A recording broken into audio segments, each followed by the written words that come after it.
Le plus chanceux d'entre nous, c'est le créateur, l'artiste. L'artiste. L'artiste est celui qui a compris en fait que la servitude, elle est première parce que simplement, elle est attachée à des besoins matériels. Alors que l'artiste, quand il crée, mais il crée au-delà du besoin matériel pour un besoin de spiritualité, pour un besoin de transcendance. C'est pourquoi, au fond, l'artiste ne travaille pas, il crée. Il faudrait faire en sorte qu'on s'élève à la hauteur de l'artiste pour faire du travail un moment de création. Je ne vis pas de mon art.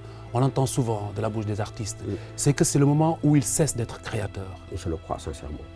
Parce que la fonction économique, elle existe, parce qu'une œuvre d'art, elle peut nourrir son homme, mais c'est la fonction la plus vulgaire. Si on ne produit une œuvre d'art qu'en vue de satisfaire nos besoins les plus matériels, ça veut dire qu'on n'est plus sur le terrain de l'art. Les grands artistes, les grands orchestres, les grands groupes de ce monde-là, ils ont vécu pendant 20 ans, ils sont producteurs de 2 ou de 3, mais de 2 ou de 3 œuvres, mais des chefs-d'œuvre qui restent gravés éternellement dans la mémoire des hommes. Ça veut dire que leur production n'a pas été commandée par des besoins matériels, mais ils ont produit parce qu'ils avaient quelque chose dans le ventre, et quand ils l'ont sorti, ça apporte la marque de leur génie et de leur originalité.